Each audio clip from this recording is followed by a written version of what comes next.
Hi, I'm Gillian Russell, and this is the Personal Best Podcast, a download from the BBC. For more information, just head to our website, bbc.co.uk/Radio Scotland.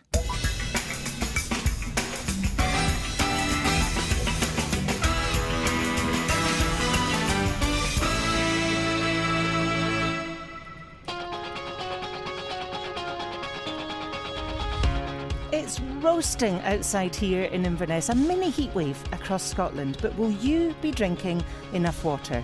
Well, the amount we should be drinking can cause quite a debate. I take a bottle of water to work with me, 500ml, so I definitely drink that every day. You have it for your tea as well.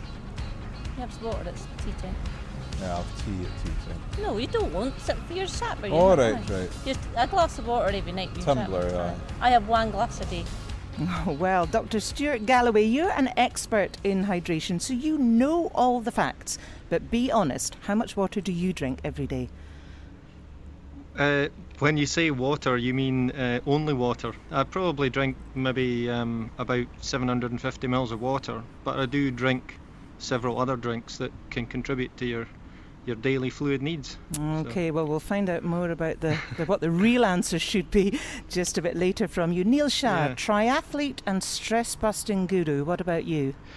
Good afternoon. I normally get through about 4 litres of water a day. The first thing I do when I wake up in the morning is I drink at least a litre of water, half of which is hot water with lemon in it. 4 litres in a day? Yep. I can guess what you do the rest of your day.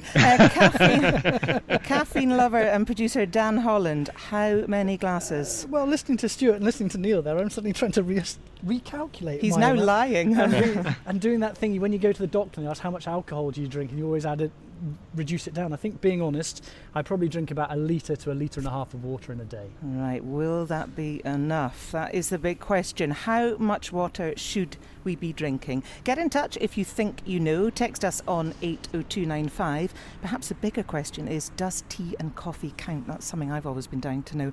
I'm Gillian Russell, and on today's Personal Best, we're going to clear up the confusion about water once and for all. Also coming up, having delved into mindfulness last week, today we're setting a very simple task for you to do mindfully. How does it feel this time with soap? Is there any difference in the smell, the texture, the warmth of the water?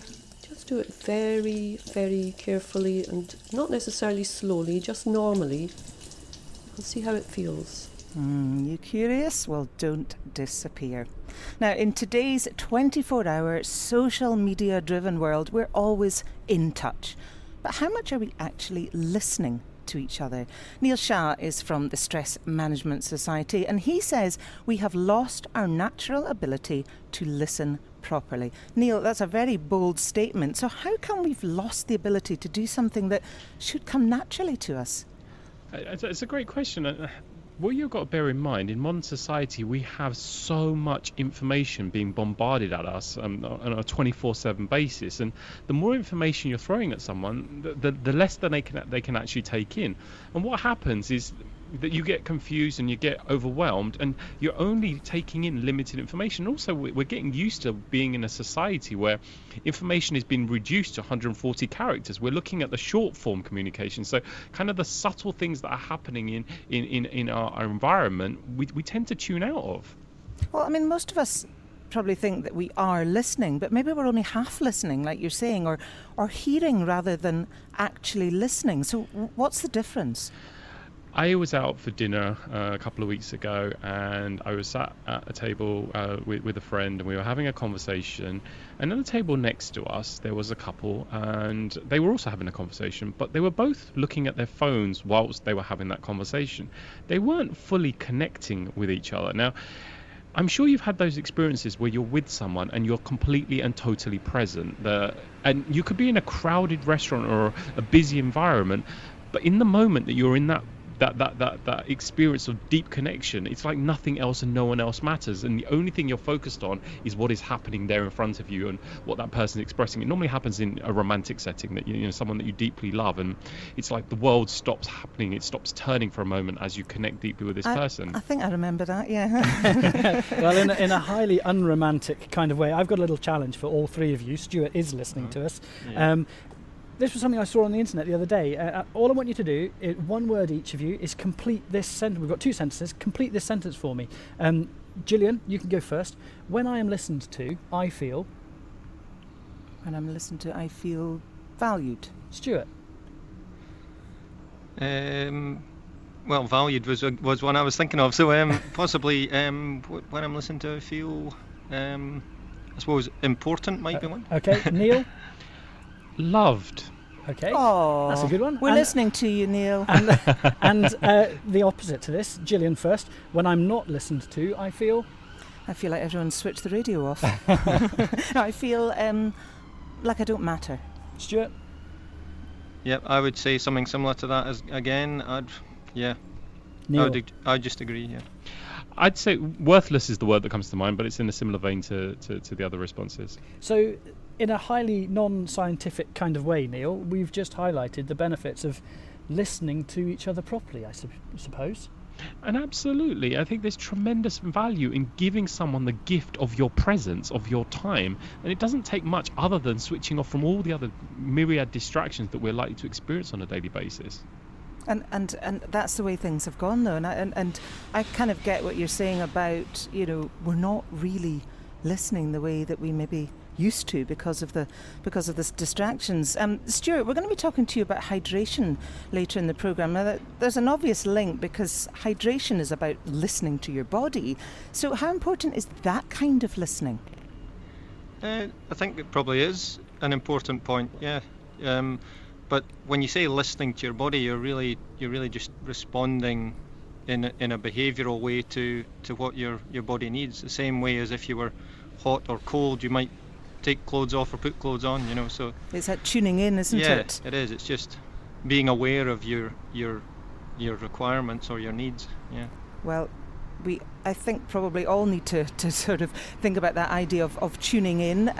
But do we actually need to learn how to do it, learn some listening skills? Well, over the past couple of years, nurseries in Tayside have been holding listening classes to help children learn how to listen properly. Well, maybe we should be taking a leaf out of their book and doing some classes ourselves. Sheena Flack, a speech and language therapist from NHS Tayside, explains why they've adopted the Teaching Children to Listen programme. We are teaching children to listen because we know attention and listening skills are the building blocks for communication. Children need good listening skills to develop all the speech sounds they need to use when they're talking, and later in school to develop their literacy skills. We also know that learning to listen is vital in developing the ability to play and interact with others successfully. We know that poor listening affects children's language skills in terms of understanding what's being said and how to put the words together. The key skills required for listening, what we've used is we've picked up a programme called Teaching Children to Listen, and there are 4 main skills there. Number 1 is looking at the person who's talking. Number 2, sitting still.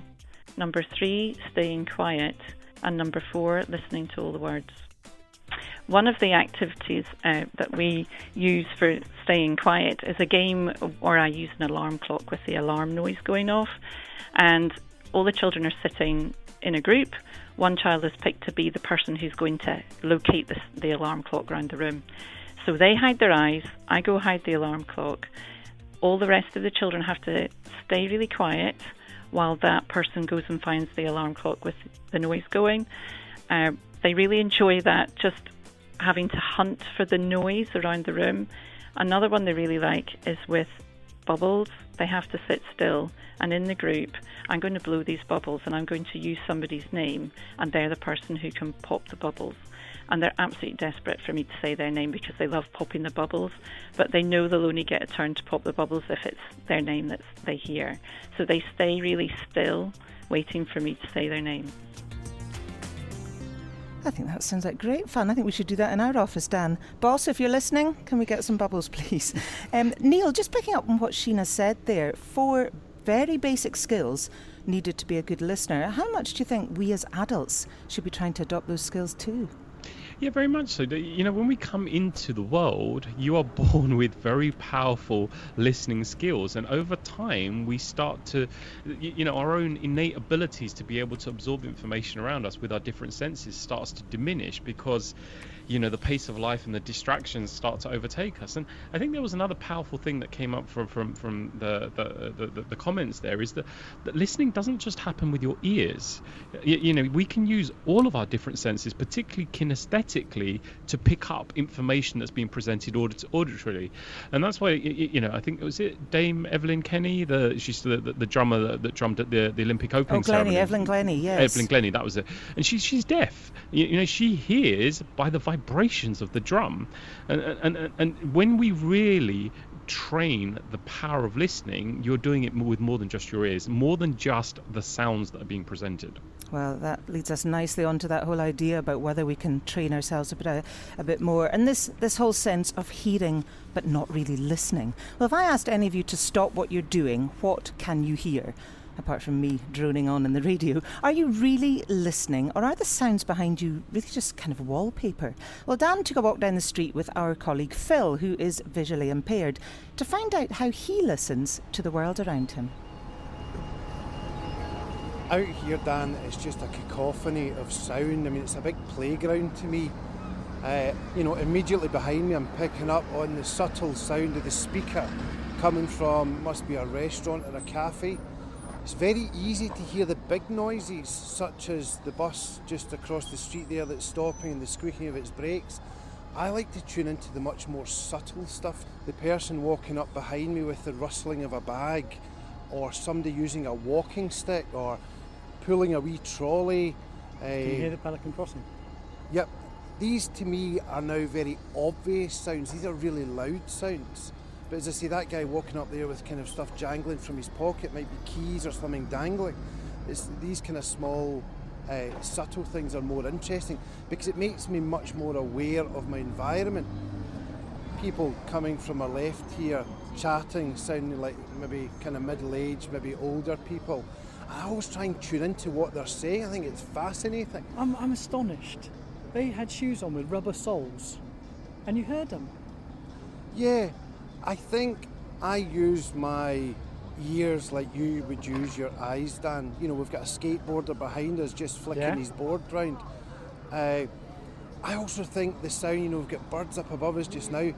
Sound is I can't hear those birds over the noise of the music behind us and the bus engine that's just slightly to our left. There's a huge difference between hearing and listening. You and I will hear things every day in life, but not a lot of us actually truly listen, because it's the listening part that affects us. It's the listening that changes our actions. Neil, it's really interesting hearing what Phil was saying there. I'm just wondering what we can learn from that. That sense of it being possible to train ourselves to listen in the way that, like someone like Phil does. And absolutely. And Phil wasn't born with naturally more powerful auditory skills. His hearing is no more developed than anybody else's. He has developed it. He's worked on it. This isn't nature, it's nurture. And he's had to, because, as he said, it's a very powerful statement he's made, that he sees the world through his ears. But all of us have the ability to train ourselves by taking more time on a daily basis to actually sense and hear the world around us. There are millions, if not billions, of sounds that we're presented with on a daily basis. But as Dan said on the video, most of them he wasn't aware of. Phil was able to pick them up, and that's because he's taken the time to develop his skills. I think that's something we all need to try and do. Well, stay with us, guys. Coming up, does tea and coffee count within the quota of how much water we should drink every day? If you've ever wondered, then we're going to nail that answer shortly. And if you think you know the answer as to how much we should drink in a day, do get in touch. You can text us on 80295 or tweet at BBC Radio Scott. On drinking water every day, here's possibly slightly controversial, and these are Barney from Neilston's thoughts. He says, Gillian, I am 77 years young and never drink water unless it's tea, coffee, beer, etc. There's so many chemicals in water, tap or bottled, and he thinks he's made the right decision. If you know how much you should be drinking, do get in touch. We'll find out what Stuart has to say about that just shortly. Now, last week on Personal Best, we were talking to Buddhist monk Thupten about mindfulness and how useful it can be in our everyday lives. Well, if you've ever thought you'd like to try it but aren't sure where to start, then over the next 5 weeks we're going to set different everyday tasks that we can all try to do a bit more mindfully. Helen McRae from KSD Highlands, a charity that teaches mindfulness and meditation, is going to be our guide. So for the next minute and a half, why not stop what you're doing and just listen.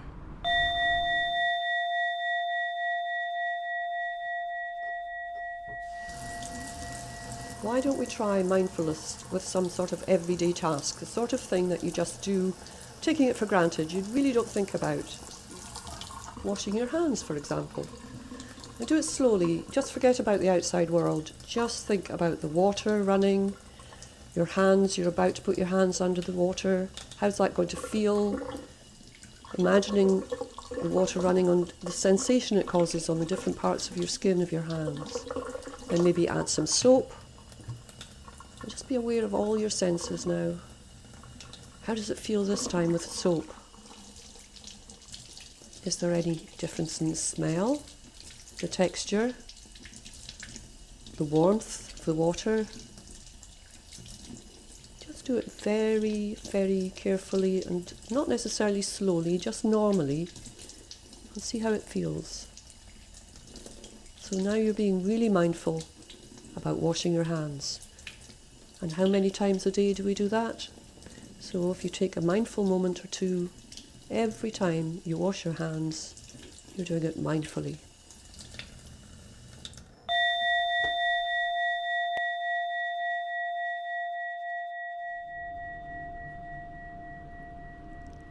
You feeling relaxed? I know I am anyway.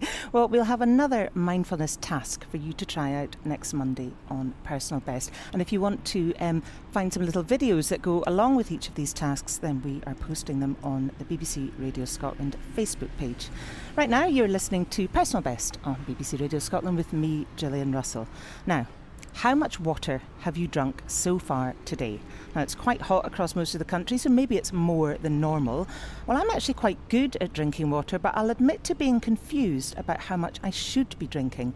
What about the rest of you? Maybe 3 or 4 cups. Litres, maybe 1.5 litres, 2 litres. Yeah, I'm about, what would I drink? About a litre as well? Yeah. Probably about a litre. Constantly drinking at work, yeah. And how much water do you think we should be drinking every day? It's 8 cups. I don't know how much that is in a volume. How much water do you drink every day? About 3 glasses a day. That's on top of my coffee. And how much water or fluids overall do you think we should be drinking in a day? About 8 glasses a day. I would say between 2 and 3 litres. Oh, I drink loads of water. Probably 1.5 litres, easy. Yeah, I would think. And how much do you think we should be drinking of a day? 1.5 litres. Yeah, I take a bottle of water to work with me, 500 mils, so I definitely drink that every day. You have it with your tea as well. You have water, it's tea time. Yeah, I have tea at tea time. No, you don't. You're sat by All right. Just a glass of water every night. Tumbler, yeah. I have 1 glass a day. Well, Dr. Stuart Galloway is an expert in hydration from Stirling University. Stuart, help us clear up the confusion once and for all. How much water should we be drinking every day? I'm not sure I'm going to clear up your confusion because the guidelines are different depending on which country you live in. And OK, well, for Scotland then. For Scotland, we fall under the European guidelines, and it would normally be recommended that you have around 2 litres of fluid per day for a man and around 1.6 litres of fluid per day for a woman. Oh, that's interesting. That's actually slightly less than I thought. Well, I can tell you that Joanna in Aberdeen is absolutely spot on, right? She said 1.5 litres. Yep. Well done, Joanna. Now, that you mentioned the word fluid. I was saying the word water and you said fluid. So there is a difference then. So that doesn't have to be water then? Correct, yeah. I mean, a lot of other drinks that you take in your daily life majority of them is water, even things like fizzy soft drinks, they're 85-90% water. And what about tea and coffee? Because that's one that, just talking around the office, there's a bit of confusion about, does that count as part of the quota? Because tea and coffee can be dehydrating, can they not? They can be in quite large doses. So if particularly it's the caffeine within tea and coffee that's causes the increase in dehydration. But what we've found in studies is that you have to take quite a lot of caffeine before you start to see that effect. Okay, so you can count tea and coffee in your quota unless you're having an awful lot of caffeine. What about things like juice and milk and so on? That all counts towards a quota too? Yes, it does. Yep, it all counts. And in some cases, things like milk, when you drink a litre of milk, for example, you hold on to the volume of milk for slightly longer than you would if you drank a litre of water. Ah, that's interesting. Yeah, Stuart, given what you're saying, this is going to sound like a bit of a daft question, but why does good hydration actually matter? If we don't pay attention to it, what are we going to do to ourselves? Well, I mean, that's again a good question. There's a number of things that people have studied around hydration from in daily living. There's things like your cognitive function, which is your ability to do mental tasks, can be impaired if you're dehydrated. There's physical performance can be worse if you're dehydrated to any great extent. And also there's now coming out some recent evidence that there's links between hydration status and risk of developing chronic diseases. Goodness. Here's some text that people have been asking us. Billy and Renfrew, you'll be pleased to know, yes, tea and coffee does count, and you were right with 2.5 litres or 2 litres there. Here's an anonymous text that says, I think the colour of your urine should tell you if you haven't drunk enough water. And sounds, well, I was going to ask a guide I go by. Yeah, is that a good way to measure if we're properly hydrated?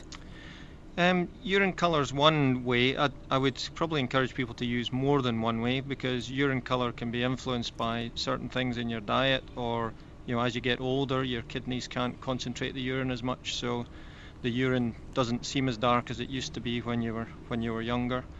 So I'd probably encourage colour as well as frequency of urination might be another one to think of. And what would be, I mean, everyone's going to be different, but for a rough guide? Yeah, rough guide is somewhere around, going for a pee about 6 times a day or so. Would I thought you were going to say iron brew colour bad. Well, quite. About 6 times a day. No, that's useful to know. Yeah, and if you're only going 2 or 3 times, then it probably means you're not drinking enough. Whereas if you're going much more than 6, then it probably means you're drinking too much. Stuart, Gary in Glasgow's text, he said he read that drinking 2 litres or more than 2 litres a day is not good for us. Is this true? He asks. Again, it comes down to personal circumstances. If you're in a very hot environment or you've been exercising hard and sweating heavily, then you probably will need a bit more fluid to correct that fluid loss that you've had. Whereas if you're sitting in a cool, comfortable environment and you're drinking large volumes, there are cases where you can overdrink water, and it leads to some clinical problems such as low salts in your blood. Yeah, hyponatremia. That is interesting. I mean, the whole idea of fluid intake and exercise is something that we'd love to return to on the programme, actually, when we've got a little bit more time. Now, while we might consider our hydration before a race, running, cycling, whatever, how much thought do we give to our nutrition? Just short of shoveling down a large plate of spaghetti the night before. Well, nutritionist Scott Baptiste says we should be giving our pre-race food the attention it deserves. So Susie Beaumont joined him in the kitchen to find out more. We're cooking up a rigatoni with pork mince and a yummy fennel sauce. It's a great source of carbohydrates. There's nice protein there too, and it's low in fat. Got a big event the next day. What do you have to think about? So you need to make sure that the food that you're having isn't going to give you any chance of stomach upset. So don't have foods that you're not familiar with. So we don't want joggers trots and all that. Runners trots, yeah, no, you want to avoid that, or just having any kind of stomach upset at all. So familiar carb sources like your rice and your pasta and so on. And then this sauce itself, it's quite low fat, because we don't want a really fatty meal, because again that slows down the rate of digestion. We've got a nice tasty pasta dish, lots of yummy flavours, but there's all the carbohydrate in there too, which is going to help stock up your carb reserves, which you'll be using for energy in your race. Well, we're starting off, we've got a good solid pan on the hob. We've heated up about a tablespoon of olive oil, and we're going to add in a chopped red onion to that. And we're going to fry this red onion off just for a few minutes until it starts to go translucent. And then once that's ready, we're going to add in some garlic along with some fennel seeds, a little bit of paprika and chili. So if you're not a meat eater, vegetarian, what could you eat instead of mince? You could use a vegetarian source in here, like your corn mince, for example, or you could use some beans and pulses. So the main thing is really looking at the carbohydrate content in it, that's the key. So okay. As long as you can have the pasta, we're good.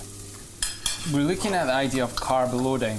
The research at the moment shows a carb load would start from about 2 days out before a race, and you're looking for around about 10 grams per kilo of body weight of carbohydrate. So that's a real lot of carbs. So if you're a 70 kilo athlete, that's about 700 grams of carbohydrate, which is a lot. And often when people think about a carb load, they just think it's having a big bowl of pasta like we're doing the night before. Yeah. But really, if you want to get the most from your performance, then the carb load starts a few days before. But I wouldn't suddenly try and eat that, 700 grams of carbohydrate straight away and start increasing it. So just to have more carbohydrate with the meals that you'd normally have. So having more carbs at lunch, breakfast and dinner, and then having more carb-based snacks throughout the day as well. So looking at fruits and dried fruits, and your pastas and your breads. So what stage are we at now? Well, our mince is all ready, so into the pan we're going to add a can of chopped tomatoes and 300 mils of vegetable stock. Mix that all through and then reduce the heat down and simmer away until it thickens up. While we've got that cooking, we're going to cook our pasta as well. I mean, this is the thing about races and events. I mean, often you have to get up ridiculously early, usually on a Sunday morning. You're trying to force down porridge at 3, 4 in the morning. Do you have any top tips for breakfast? A lot of the people that I've worked with really like having pancakes before a race. It's white flour, which normally you'd say avoid because there's not that much fibre or nutritional benefit to it. But in the context of sports nutrition, it's quite low fibre, it's easy to digest. So, and mix that with a standard pancake recipe, it's a pretty good source of carbohydrate that's not going to really sit too heavily on your stomach. How's our rigatoni getting on? Well, our sauce is reduced down nicely. So what I like to do for this recipe, rather than just putting the pasta on the plate and then the sauce on top, I like mixing the meat sauce through the pasta and then serving it all together. Sounds good. And if you fancy trying that recipe, you can get the recipe online on the Personal Best page of the BBC Radio Scotland website. Neil, you do triathlons. What's your ideal pre-race meal? Okay, so this is going to be a bit controversial, but I don't follow I have to hurry you. I need it in 5 seconds. Before the Ironman, I had brown rice, sweet potatoes, broccoli and beans. And it worked for you? Absolutely. Well, I finished. Good stuff. That's it for today. Thanks to all my guests. Lots more to come on BBC Radio Scotland, so don't disappear.